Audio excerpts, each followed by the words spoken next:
Actually നമ്മൾ എല്ലാത്തിനും അങ്ങനെ ഭയങ്കര സീരിയസ് ആയിട്ടിരിക്കേണ്ട ആവശ്യമില്ല എന്നുള്ളതാണ് എന്റെ ഒരു ധാരണ. മെന്റൽ ഹെൽത്ത് തൊടുമ്പോ ചിരിക്കാൻ പാടില്ലായിരുന്നു, അങ്ങനെ ആലോചിച്ചില്ല. ഇല്ല, ആവശ്യം മെന്റലി നമ്മൾ ഹാപ്പി ആയിട്ടിരിക്കണോണ്ടല്ലേ ചിരിക്കുന്നത്. ഞാൻ ആരെയും ഒരാളെ ഒരു വ്യക്തിപരമായിട്ട് ഇന്ന ആൾക്ക് ഇതിന്റെ കുഴപ്പമുണ്ട് എന്ന് പറഞ്ഞിട്ടില്ല. കുറെയൊക്കെ നമ്മള് കൂട്ടിൽ എന്താ പറയാ കൂടുതലാക്കി പറയുന്നു ഉണ്ട് എന്നുള്ളതാണ് ഞാൻ പറഞ്ഞിട്ടുണ്ടായിരുന്നു. പക്ഷെ പലരും പല രീതിക്ക് അനുസരിച്ചാണ് അത് എടുത്തത് എന്നുള്ളത്. ഞാൻ നോക്കിയപ്പോ കുറെ ആൾക്കാർ ആളുകൾ റിയാക്ട് ചെയ്യുന്നു, സെലിബ്രിറ്റീസ് അടക്കം പക്ഷെ ഇതിന് മുന്നേ അത് കഴിഞ്ഞിട്ട് ഞാൻ പിന്നെ വിചാരിച്ചിട്ടോ ഈ പറഞ്ഞ സെലിബ്രിറ്റീസ് ആരും എന്നെ നേരിട്ട് വിളിച്ച് എന്നെ വഴക്ക് പോലും പറഞ്ഞിട്ടില്ല. എന്നിട്ട് ഞാൻ നോക്കിയപ്പോ ഇവരൊക്കെ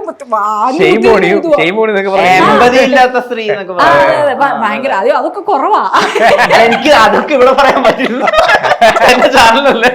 ഞാൻ ഫസ്റ്റ് കണ്ടപ്പോ തന്നെ വിളിച്ചു പറഞ്ഞു ഇങ്ങനെ ഒരു സംഭവം തുടങ്ങിയിട്ടുണ്ടല്ലോ എന്ന് പറഞ്ഞു. ആ ചേട്ടാന്ന് പറഞ്ഞു. പക്ഷെ 2 ദിവസം കൊണ്ട് അത് കൈവിട്ട് പോയി.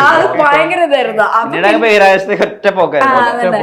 ഞാൻ പിന്നെ മൈൻഡ് ചെയ്തില്ല കേട്ടോ. ഇപ്പൊ ഈ പറഞ്ഞ പോലെ വേണമെങ്കിൽ വിചാരിക്കാം ഇവർക്ക് ഒന്നിനൊരു സീരിയസ്നെസ് ഇല്ലല്ലോ എന്ന് പറഞ്ഞ പോലെ അതിനൊക്കെ കുത്തിപ്പിടിച്ച് മറുപടി എഴുതാൻ പോയത് വലിയ സംഭവമാണ്.